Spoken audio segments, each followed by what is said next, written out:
दोस्तों, आज आप सुनेंगे बृहस्पति देव की कथा। प्राचीन काल में एक ब्राह्मण रहता था। वह बहुत निर्धन था। उसके कोई संतान नहीं थी। उसकी स्त्री बहुत मलिनता के साथ रहती थी। न वह स्नान करती, न किसी देवता का पूजन करती। इससे ब्राह्मण देवता बड़े दुखी थे। बेचारे बहुत कुछ कहते थे, परंतु उसका कुछ परिणाम न निकलता। भगवान की कृपा से ब्राह्मण की स्त्री के एक कन्या रूपी रत्न पैदा हुआ। कन्या बड़ी होने पर प्रातः स्नान करके विष्णु भगवान का जाप व बृहस्पतिवार का व्रत करने लगी। अपने पूजन पाठ को समाप्त करके विद्यालय जाती तो अपनी मुट्ठी में जौ भरकर ले जाती और पाठशाला के मार्ग में डालती जाती। तब तक ये जौ स्वर्ण के हो जाते। लौटते समय उनको बीन कर घर ले आती। एक दिन वह बालिका सूप में उस सोने के जौ को फटक कर साफ कर रही थी कि उसके पिता ने देख लिया और कहा, हे बेटी, सोने के जौ के लिए सोने का सूप होना चाहिए। दूसरे दिन बृहस्पतिवार था। इस कन्या ने व्रत रखा और बृहस्पति देव से प्रार्थना करके कहा, मैंने आपकी पूजा सच्चे मन से की हो तो मेरे लिए सोने का सूप दे दो। बृहस्पति देवता ने उसकी प्रार्थना स्वीकार कर ली। रोजाना की तरह वह कन्या जौ फैलाती हुई जाने लगी। जब लौटकर जौ बीन रही थी तो बृहस्पति देव की कृपा से सोने का सूप मिला।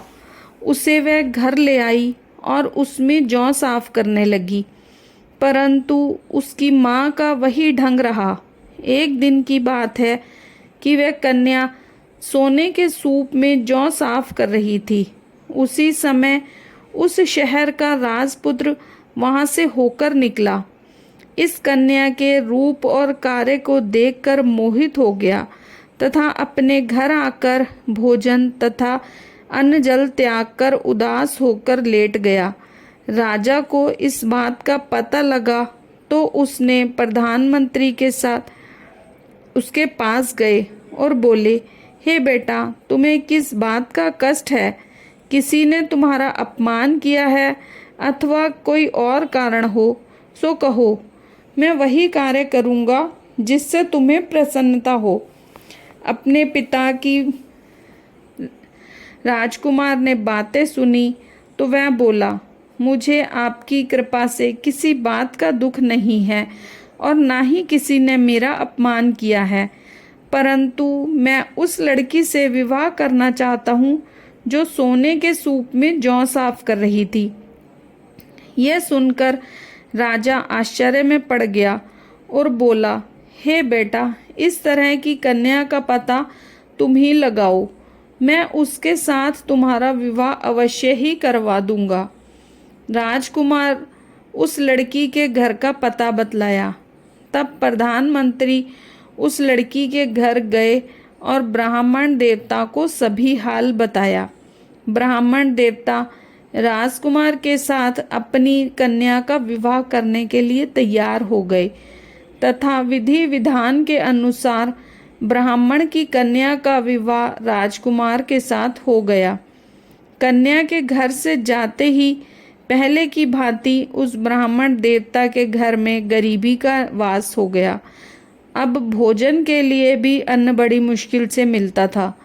एक दिन दुखी होकर ब्राह्मण देवता अपनी पुत्री के पास गए।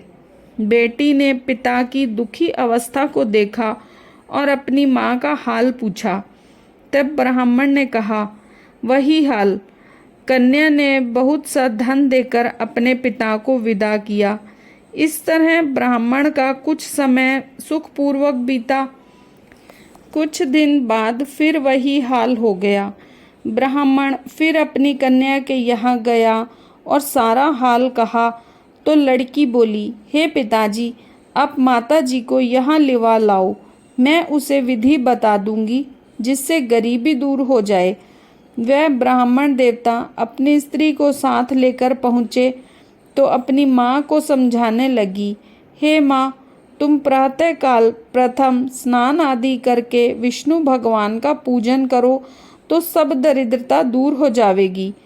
परंतु उसकी माँ ने एक भी बात नहीं मानी और प्रातःकाल उठकर अपनी पुत्री के बच्चों की जूठन को खा लिया।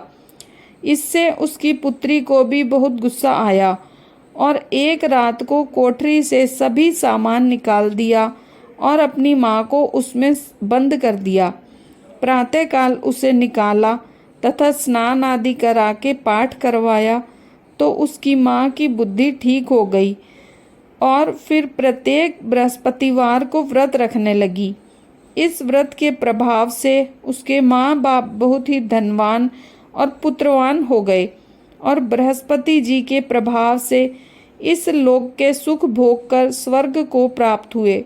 सब बोलो विष्णु भगवान की जय, बोलो बृहस्पति देव की जय। तो फ्रेंड्स, वीडियो अगर आपको पसंद आए तो इसे लाइक करें और चैनल को सब्सक्राइब करें।